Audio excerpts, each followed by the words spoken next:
Ви посакувам добар ден и добре дојдовте. Ова е ново издание на Fairplay, што значи наше ново дружење и заедничко неделно попладне на Телма. Денешна тема ќе ни биде кошарката и домашната кошаркарска сцена, но поважно нашата кошаркарска репрезентација. Недобрите поединци кои ги имаме во овој спорт веќе го минаа пред квалификациониот циклус за Евро 2025 година, што значи дека сега следуваат оние главни квалификации кои се надеваме дека ќе не однесат меѓу елитното друштво во Европа.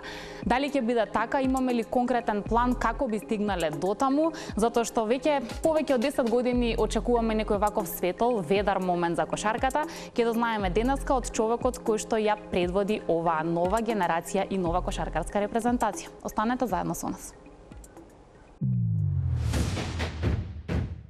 По успешните предквалификации за Евробаскетот во 2025 на најдобрите македонски кошаркари им предстои главниот квалификацијски циклус кој води до континенталниот шампионат.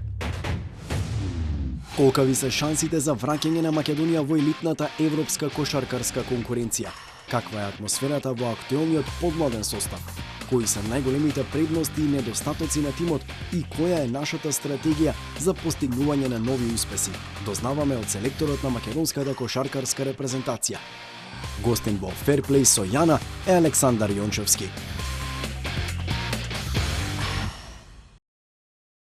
Дали со нашите млади кошаркарски сили имаме шанси и надежи одново да се израдуваме како што некогаш беше. Ги помниме сите оние убави моменти на меѓународната, на европската сцена. За сето тоа ќе зборуваме во продолжение со мојот денешен гостин. Чест ми е што ја прифати поканата да дојде во Fairplay предводникот на кошаркарската репрезентација Александар Јончевски. Добре дојдовте во Fairplay. Благодарам за поканата, добро ви најдов. Овој момент што го кажувам низ најавите е некако можеби последниот кој што сите го паметиме и ни стои како светол момент од поновата кошаркарска историја, но веќе поминаа доста години од тогаш, 10 и повеќе. И сега честно ли е од оваа денешна перспектива да очекуваме, да сонуваме, да зборуваме дека сакаме барем приближно таму да се најдеме? Па, нормално не само во кошаркарската историја, него во спортската историја на Македонија е еден од побитните моменти Европското 2011 во Литванија. Нормално, честно е да се надеваме, честно е да имаме надежи дека тоа нешто ќе се повтори, дали тоа ќе се повтори во блиска иднина, многу е тешко да се каже, имаме промена на генерација и во догледно време мислам дека ќе поминат малку повеќе време да се повтори таков успех. Последните 10 години константно сум, да кажам, член на репрезентацијата. Се си има разлика кај секој тренер, меѓутоа имаше тој еден период, да кажам, на промената на генерација, кога стварно една извонредна генерација, нели, што беа Перо, Тоше, Владо, сите што играат со тоа четврто место, кога сите се пензионираа. Па ние, да кажам, наследивме, имаше доста промени, некој меѓугенерација, како и во секој спорт, тоа може да се каже до негде и очекувал, нели, покрај многу други фактори. Нели, како што кажав сега, полека доста има стварно млади талентирани дечки кои полека се наметнуваат во репрезентацијата со помош од нас, од поискусните, и се тоа да биде една убава слика, нели, за во иднина. Со оглед на тоа што од неодамна сте на оваа функција, иако долги години сте дел од нашата репрезентација, од стручниот штаб, имате веќе таму искуство, ќе стартувам малку со разговор во поглед на тоа каков сте вие лично, да ве запознаеме можеби подобро. Овој период сега функционирате на релација Скопје-Гевгелија, бидејќи таму е вашиот ангажман на клубски план. Како сето тоа изгледа? Дали сега се чувствувате добро во оваа средина каде што сте? Точно така, во моментов функционирам Скопје-Гевгелија. Сезоната ја започнав на Косово, меѓутоа работите не се одвиваа според планот. Добив понуда од Гевгелија, од Кожув, каде што претходно поминав 2,5 години и можам да кажам дека со успех настапувавме во домашното првенство, поготово секоја година се пласиравме во плејофот. И оваа сезона добив повик пред месец и половина. Амбициите на клубот беше повторно да се најде во плејофот. Верувам дека со 4 победи поред го загарантиравме тоа место. И нормално, кога има успех, барем кога целта на клубот е исполнета, и чувството е убаво, се разбира. Како од ваша перспектива изгледа овој предизвик со оглед на ситуацијата на нашата домашна сцена? Се говори постојано за тоа дека можеби ни недостасува малку поголема конкуренција, поголема изедначеност и борба меѓу екипите, меѓутоа сега е така како што е. Како со сето тоа се носите и вие и вашите играчи? Па, од пред неколку години домашното првенство брои 12 екипи. Можеби бројот на екипи треба да се намали за квалитетот да се зголеми. И тоа е едно мое гледање на работите. Нормално сите сакаат да се надпреваруваат во првата лига, од тука и финансиите се поголеми, спонзорствата, меѓутоа квалитетот на играчите се разводнува, бидејќи немаме ние небројно домашни играчи кои можат да се надпреваруваат во првата лига. Од тука и правилото за само 4 странци во секоја екипа. Така да мислам дека квалитетот е разводнет и има неколку екипи кои се фаворити, кои ќе се борат за титулата, а има одреден број екипи кои се во долниот дел на табелата и кои се грчевито се борат да останат во таа лига. Можеби треба да се направат некои промени за да квалитетот биде на едно повисоко ниво, а од тука и нормално и мотивацијата на играчите и тренинзите би биле појаки и сето тоа понатака би резултирало со подобра кошарка. Да, инспирација веројатно кај помладите, кај децата, ако бираат спорт, да ја одберат кошарката. Некако можеби во последно време не е толку популарна ако човек сака во Македонија да расте, да тренира кошарка, потоа и да игра кошарка. Што вие мислите за тоа? Ви имате син. Ако посака да игра кошарка, ќе го поддржите во тоа?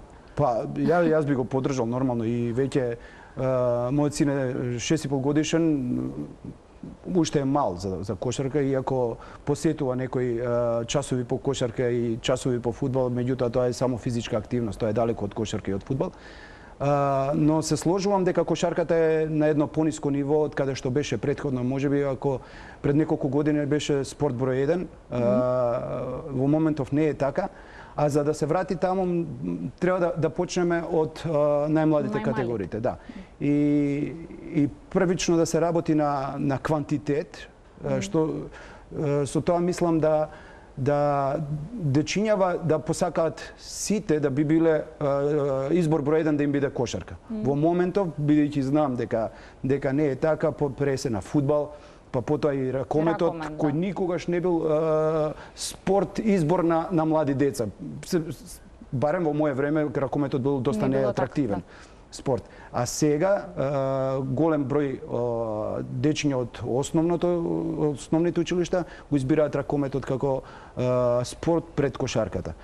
За да вратиме кошарката на број 1, треба да се вратиме назад кај дечињата, да го засакаат тој спорт, да имаат своји идоли во кошарката, дали тоа би било домашни или странски играчи, меѓутоа сето тоа е еден низ прашања кои следат и кој е една подлабока тема за разговор. Да, некако логично ми е дали пред имаме доволно тренери и стручни лица кои би ги на соодветен начин учеле младите сили, за да не дојде моментот каде што веќе на 15, 16 и повеќе години се многу назад со она што до тогаш требале да го савладаат. Па, генерално имаме голем број на тренери. Еве, јас лично како председател на Сдружение на кошаркарски тренери во Македонија имам увид кон сите тренери во Македонија и мило ми е што има голем број тренери. Сега, дали овие тренери вложуваат во себе, се доедуцираат, тука сме како Сдружение да помогнеме. Ние функционираме како Сдружение и од 2017 година како повратник од Србија, таму бев во Спартак Суботица и како тренер таму имав големи проблеми за да добијам лиценца за да бидам тренер во Суперлигата. Едноставно се крена голема прашина од каде сега македонец во Србија да биде тренер и да се надпреварува против Партизан, Звезда, Мега, ФНП, тие големи клубови. Едноставно почна да прават проблеми со издавање на лиценца. Кога се вратив во Македонија, имав голема поддршка и од федерацијата и направивме една драфт верзија со критериуми кои ќе видиме што ние ќе увезуваме како тренери, од каде што нашите домашни тренери ќе можат да учат, односно ние да можеме да учиме. Јас како млад тренер имав среќа да учам од големи тренери, бидејќи бев во МЗТ, а МЗТ не штедеше пари за врвни.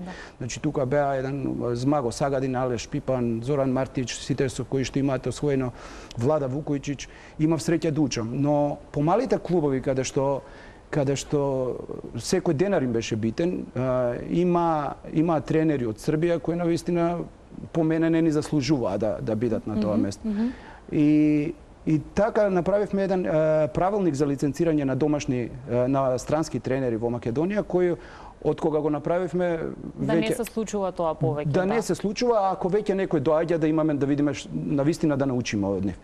И тоа функционира. Од друга страна, верував дека тоа ќе биде дополнителна мотивација за домашните тренери да се доедуцираат, да вложуваат во себе, затоа што да парираат практично. Да, од друга страна вратата во домашните клубови им е отворена и може да бидат конкурентни за главни тренери или за асистенти или за било што. Сам споменавте соработка досега со многу стратези, меѓу нив се и успешните македонски, еве да ги споменеме Марин Докузовски, можеби Емил Рајковиќ, така и со него. Има ли некоја работа што сте многу среќен и ви е најважна дека досега сте ја научиле во поглед на тоа како да се биде добар тренер, без разлика од кој од нив? Се разбира, во првиот разговор ги спомнав странските затоа што заради правилникот, но многу посреќен сум затоа што можев да учам и од домашните тренери. Така да соработував со Марин Докузовски во работнички, соработував со Емил Рајковиќ во МЗТ, дел од периодот со Заре Марковски во репрезентација, иако како спортски директор, ќе споменам и Маријан Србиновски, беше селектор, покоен Маки Лазовски, значи една плејада од врвни тренери каде што имав чест да соработувам со нив и да учам нормално. Секој еден тренинг беше ново искуство, секоја една припрема за надпревар е ново искуство. И сега можам да кажам дека сум побогат од другите главни тренери со тоа што бев асистент тренер на повеќе од 15 тренери кои деновиве или претходно и успешно се надпреварувале во Евролига. Но тие нивни механизми, ако е соодветно да ги наречам ретро, можеби, или стара школа, барем кај оние повозрастните, можат ли да функционираат во поново време? Ајде сега да земаме еден радикален пример, Желико Обрадовиќ, тој не ги крие дел од неговите механизми. Конкретно, правило, да речеме строго, сите играчи кои ќе дојдат на тренинг, телефоните мора да ги остават, значи физички да ги остават. И сега се поставува прашањето, дали овие помладите генерации тоа ќе го прифатат или ќе го разберат као диктатура, па ќе следува бојкот. Пример. Можат ли да се применат се разбира нештата дека, и во поново време? Се разбира дека може да се применат до одредена мера.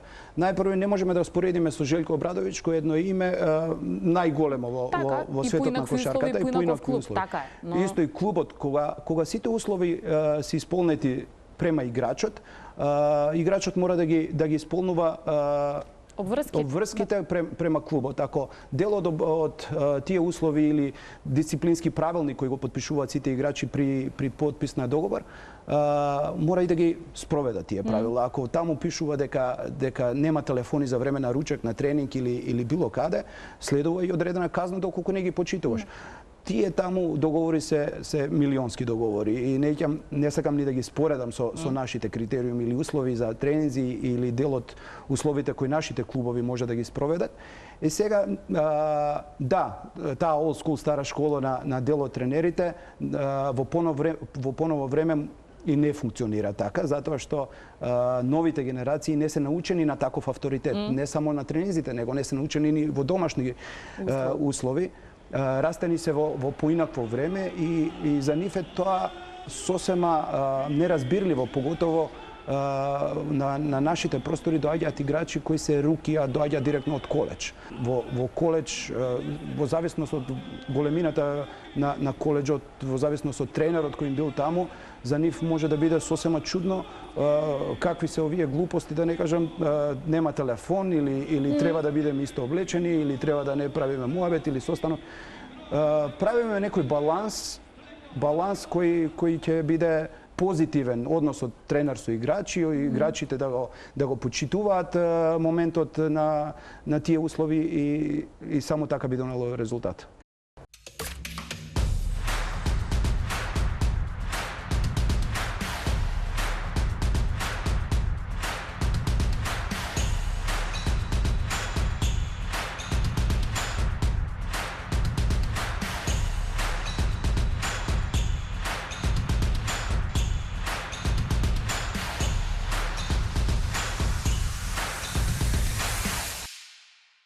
Некаде прочитав во ваше интервју за себе велите јас сум интроверт по природа. И сега како тоа функционира во поглед на работата, ајде приватното ќе го ставиме на страна, знае никогаш да им биде тешко на играчите да проценат што вие мислите, дали мислите, како мислите или со нив имате отворен целосно однос? Доколку сум кажал дека сум интроверт по природа, тоа било приватно интервју, неврзано со работата. Кога ќе влезам во сала, сум баш напротив, тотално отворен према играчите, тотално отворен што треба да се сработи, барам размислување од секој поединечно играч и тоа се таму во секој клуб се 12 посебни индивидуи каде што секој различно размислува и секој различно би постапил на одредена реакција на тренерот. И затоа многу разговарам со сите играчи, поготово со странските играчи, затоа што за нив јас сум бил во странство и знам како е да си сам и како си само клубот е тоа што ти престои, што ти е познато, а цел друг надворешен свет е нешто непознато. И разговарам многу со играчите. Не разговараме многу на приватни работи, нормално, меѓутоа убаво е да се знае ако има некои проблеми, ако треба да се решат, ако им треба помош, се со цел кога ќе дојде на терен, кога ќе дојде на паркет да биде максимално концентриран, 100% внесен во работата и да дава резултати.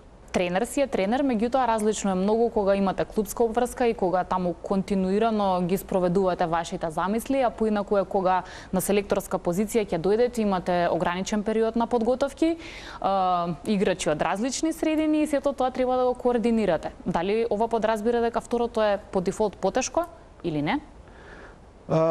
Многу е поразлично, не е потешко или полесно никаде. Клубските обврски се клубски и тука може да се спроведат тие правилници како што големите клубови или некој голем тренер ќе ги постави како услови, каде што мора да се почитуваат. И тука нема изговор. Клубот ти имаш професионален, односно играчот има професионален договор и правилата и обврските се тие.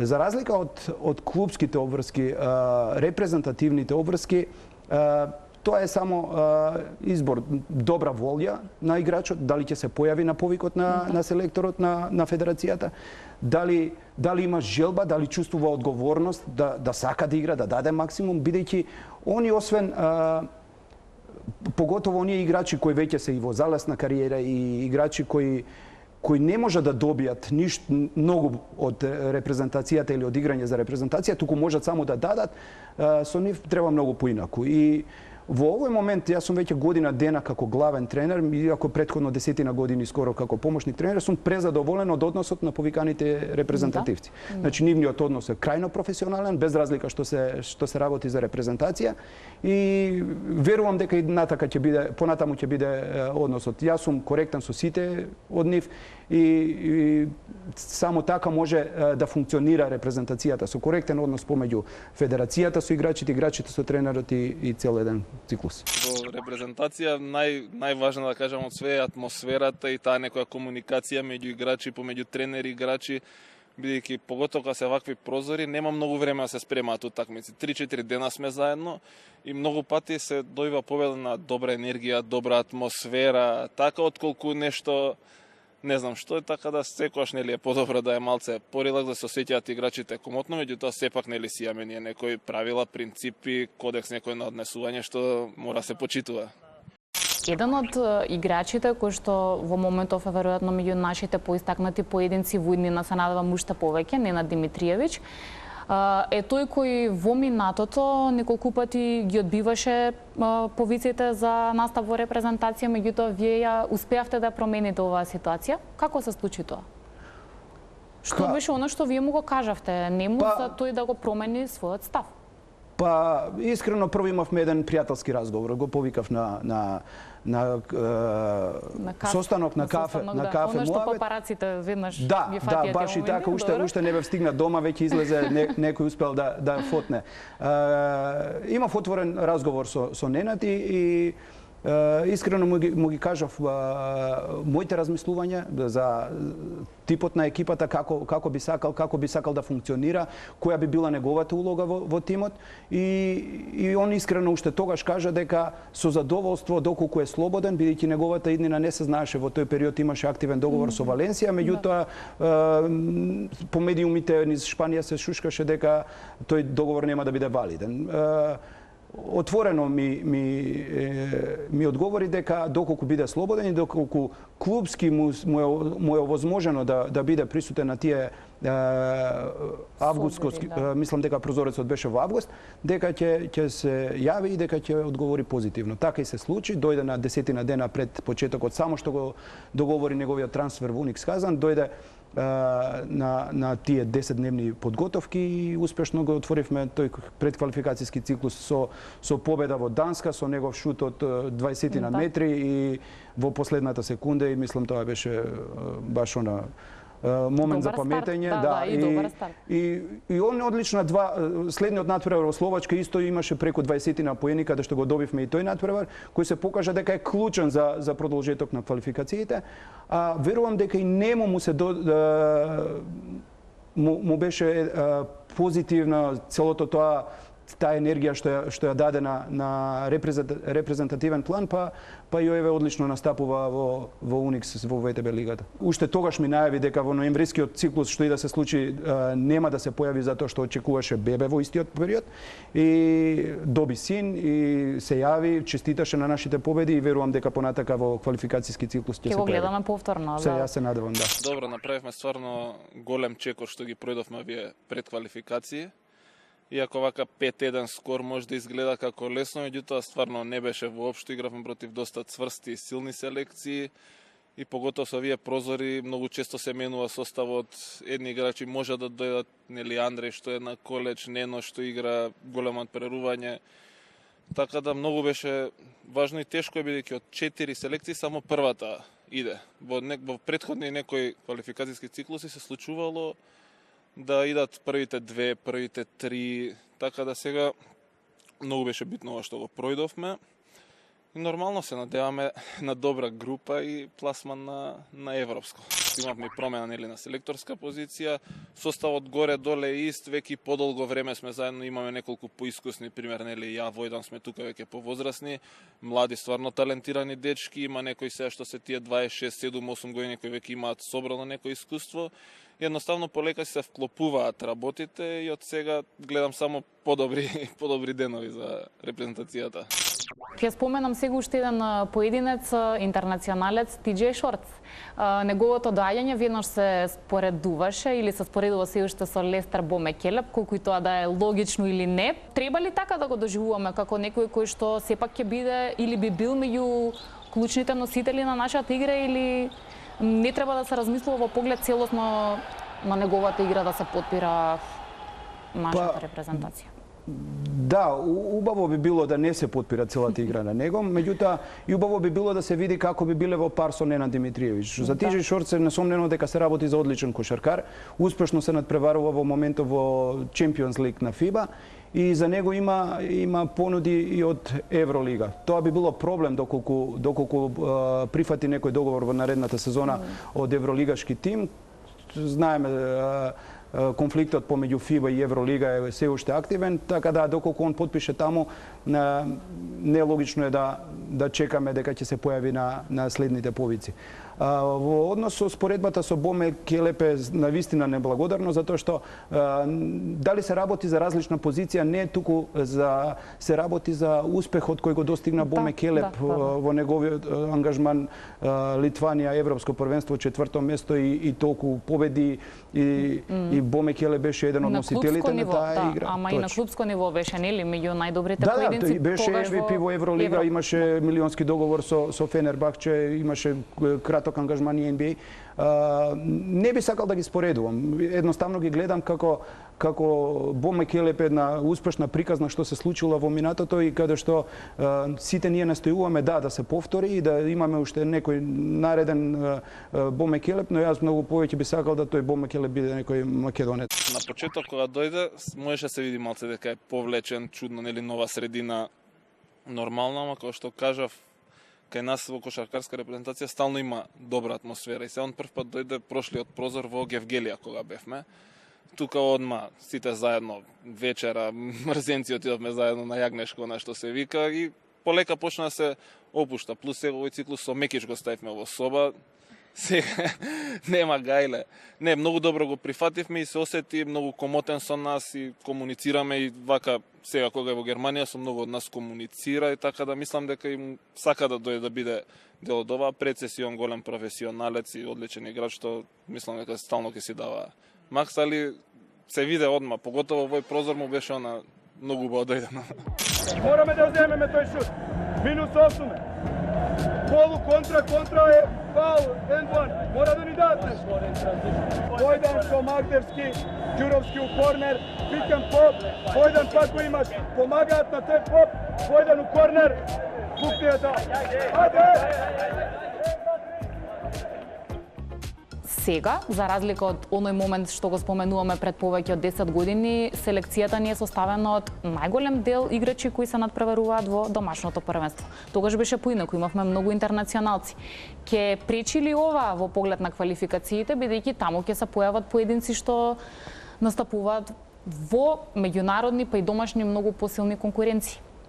И сега можеби има 5 или 6 интернационалци, меѓутоа многу послаби лиги, послаби екипи.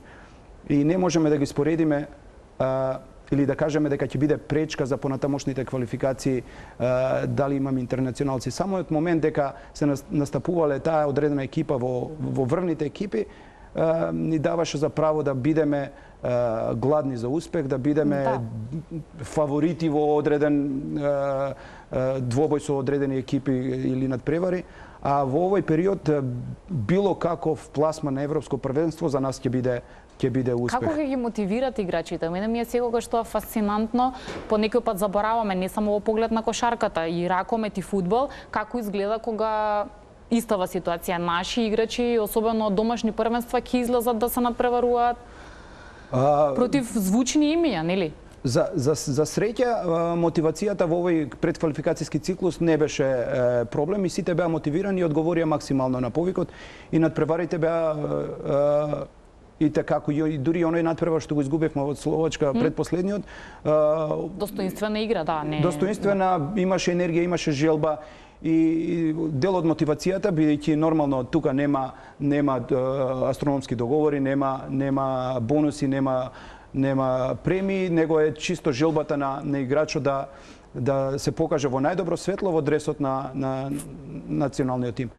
Последните неколку години помалку има наши играчи што играат надвор и тоа мислам се виде на последниве циклуси, тој пад некој на квалитет, меѓутоа добро е сега на пример што еве ние играме АБА лига, имаме 3/4 од ДМЗ, што АБА 1, што е пак доста одлично надпреварување. Има неколку екипи АБА 2 што играат, што пак може во споредба со домашното првенство си има некоја одредена тежина. Некои од младиве дечки што се надвор, нели Андреј, Нено, Симке, Столеве го сега пример игра надвор. Сега многу е битно нели каква група ќе ни падне, кои селекции. После индивидуално се спремаш, сега малци кај тие селекции, тие јаките што се пример некои играчи што се од Евролига, што им се во НБА, не доаѓаат стално и сите прозори не се они во најдобар состав. И сега можда тука ние имаме некоја шанса со добра припрема, нели домашен терен, публика, малце добра атмосфера, па да се добие прилика да се победи. Верувам дека ако имаше добра мотивација против Данска, Норвешка и Словачка, сега како ќе доаѓаат и поголеми репрезентации, верувам дека и мотивацијата ќе биде и поголема и дека нема да имаме проблем со тоа. Како ни се случи да врземе таква низа од неколку победи, додека претходно имавме и можеби потешки противници кога губевме. Меѓутоа, дали вие воведовте некакви радикални промени во функционирањето на селекцијата или не е тоа во прашање туку? Радикални промени сигурно не воведов. Не воведов радикални промени. Едноставно односот со играчите ми беше многу попријателски и довербата играч тренер беше на едно повисоко ниво. Со скоро сите од нив, дури и оние што не беа во некој период во 12-те, имам дали разговори телефонски, дали повици, значи комуницирав со секој еден од нив за да може да го даде максимумот. Имаше играчи кои рекоа дека не може да го дадат максимумот и дека не би сакале да бидат дел од тимот во тој период, кои подоцна одговориле позитивно. Така да го почитував секое нивно размислување и нормално на тие надпревари некогаш и среќата не посака со оној кош од 20 метра на Нена Димитриевич. Не можам да кажам дека не беше така. Имавме надпревар, повторниот надпревар во Данска во Гевгелија, иако имаше преполна сала, повторно се мачавме до последната секунда да го добиеме и тој надпревар, меѓутоа покажавме и против Норвешка и на двата надпревари дека супериорно ги добивме и верувам дека држиме некои одредени рекорди на најмалку примени кошеви во квалификацијски надпревар и вториот надпревар со најголема разлика на гостински терен. И тие се тие надпревари кои ни даваат верба дека можеме позитивно да одговориме и против од другите надпреварувачи во квалификациите. You enter to make a foul. You ask me how to make a foul? How? Grab him, take him out. That's how we make fouls. So it's easy. We have 3 fouls, 1 smart foul. Well, they penetrate, they go for a layup. You get a full foul. You take it out. 3 points, 3 points, 3 points. Every time we just what? We just wait to miss. They want this, guys. They want this. Која е таа работа што знае да ја прилие вашата чаша на надпревар, во смисла на тоа што најмногу знае да ве изнервира кај играчите? Јас ви кажав, не пронедов некој тайм-аут на интернет со ваше некое лошо расположение, меѓутоа се случува на секој тренер, нели? Понекогаш човек ќе полуди од тоа што се случува на теренот. Така да кај вас каква е ситуацијата? Ако има некоја статистика на број на технички грешки, верувам дека сум топ 3 на домашни, така да тоа може да го почувствува и домашниот буџет, бидејќи нормално, освен техничка грешка и финансиски реперкусии има на сето тоа. Меѓутоа не е толку страшно. Што може да ме извади од кожа е рамнодушност кај играчите. Значи, дефокус, незаинтересираност. Јас сум тренер каде што за одредена надпревар се припрема веќе цела недела. Од понеделник ако има некоја recovery тренинг од претходниот надпревар, веќе од вторник ние имаме блага припрема за она што ни следи во сабота и во недела. И на играчите знам да им дадам на тацна скоро се од противникот. Скаутинг индивидуален на други играчи, тактички замисли на противникот, сето тоа да го гледаме на видео, сето тоа да им го сега новата техника ми дозволува и да им го аплодираме на телефон, да го гледаат и во домашна атмосфера, не да биде само на 15-20 минути видео. И сето тоа кој ќе им се подели и кога ќе дојде надпреварот, они се незаинтересирани и не се максимално фокусирани, не даваат 100% на делот кој што сме се договарале цела недела. Тоа навистина може да ми извади од кожа, не само мене и било кој тренер. Мислам дека тоа е единствената причина каде што се избувнува. Втора причина што се избувнува во афект е некоја судиска одлука. Не велам намерна, меѓутоа во дел од момент некој што може да влијае на конечниот резултат и се цела онаа припрема да падне во вода. Тоа е навистина поразувачки, меѓутоа ја ги разбираме нив и без разлика некогаш кога ќе добијам техничка грешка заради однос со судија, знам на крај на надпревар да се извинам или потоцна да се јавам и да кажам дека не е ништо лично, дека само е дел од афект. Моментална реакција. А со играчите тоа како? Брзо поминува, се пребродува или понекој пат знаете да имате подолгорочни проблеми во смисла ти мене ме навреди, не може така да ми се обраќаш и такви. Да, сум имал и такви ситуации, да навредам играч, да имам ситуација каде што ќе мораме да пожустро дискутираме за одредена ситуација, дали било тоа тренинг или надпревар. И доколку тоа не го средиме веќе на наредниот тренинг или не го повикам на кафе муабет и на состанок во канцеларија и да го разгладнеме моментот, тогаш лошо ќе функционира и тоа ќе влија лошо и на другите играчи и тоа ќе ќе има поголеми последици. И тоа гледам одма да го средам. Дали на крај на тренинг или веќе пред наредниот тренинг да се расчистат работите, да видиме чива е грешката. Јас грешам, ја прв кажувам, треба и кон играчите кажувам дека мора да бидат само критични, па после да бараат кривица во наредниот. Така и за мене, ја грешам, знам некогаш и погрешно да им сугерирам и после да кажам да, моја беше грешката, извинете, али тоа е тоа. Битно е да имаме чист однос помеѓу други, а не да бидеме со наведнати глави да не комуницирате. А се случува, многу често се случува и сум гледал како асистент тренер, сум пробувал да ги изгледнам односите помеѓу главниот тренер и играчот, затоа што како асистент тренер тогаш имате пристап и кон играчите и кон главниот тренер. И од страна ја гледате ситуацијата. И од страна, да. И тоа ми е еден голем плюс да видам дека многу една ситна работа може да влијае многу на односот помеѓу играчот и тренерот и кон целата екипа. Општата атмосфера. А тренерот да не е ни свесен дека таа ситна работа што се случила на тренинг или на надпревар е толку голема односно во целата таа комуникација. Поагресивно на топка за да нема лесни паси. Од пасивна страна бидете по-концизни да идете у тој дабл тим. И овде не да реагирате од кога ќе биде пас, него како ќе се ослободи од топка, тогаш реагирате и правиме икс ротейшн. Генерално добар е, мислам дека се контролира, може некати кога сака да биде поизмислив, вали да си се смирува. Притискаат они нас, ние се ни габиме. After the second screen, attack inside, it will be help from first side. Jurovski or bounce pass. Press break over there.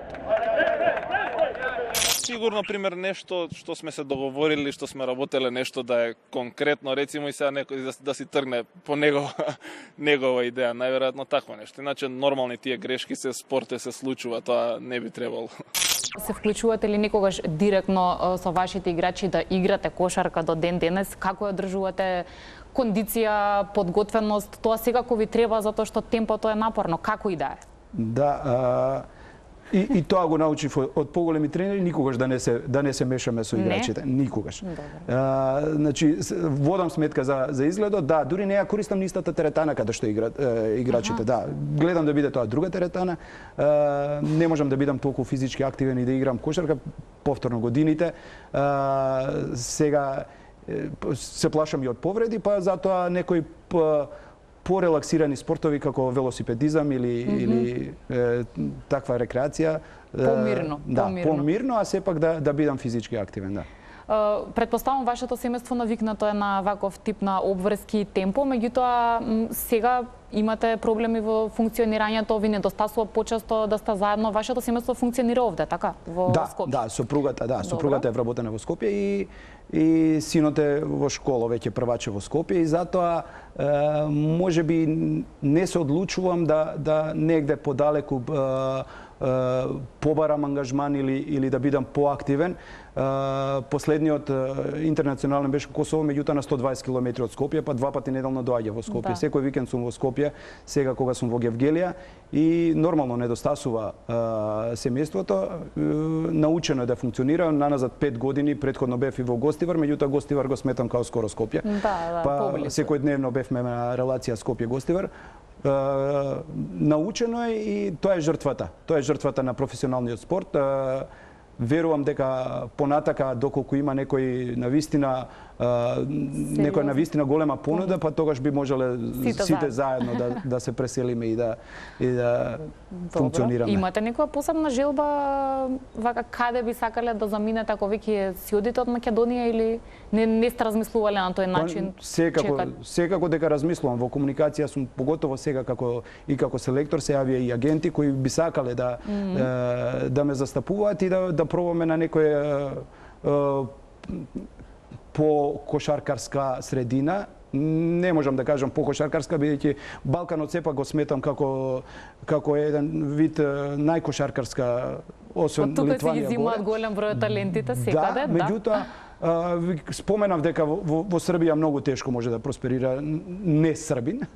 А негде понатака, да, размислувам, можеби Унгарија, Чешка, некои такви земји каде што навистина вложуваат и во кошарката и и добри услови, и едноставно, имаат добра одлични атмосфера. услови, да. Добро.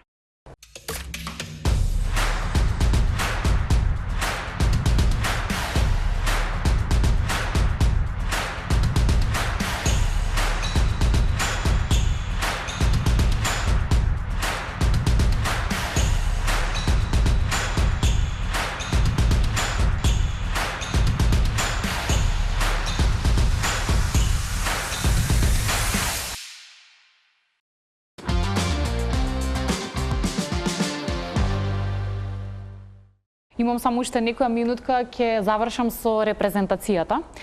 Планирате ли од сега за она што ни предстои некакви поголеми промени и што можеби, мислите дека ни е најголем хендикеп? Што најмногу ни недостасува? Ни недостасува.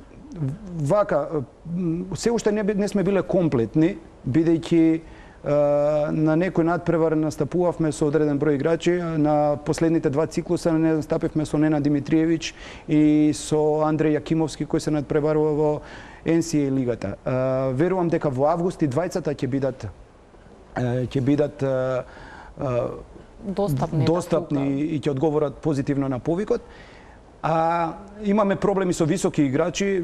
Еден Младеновски, Љубомир Младеновски, моментално е повреден и година и пол не е активен во својот клуб.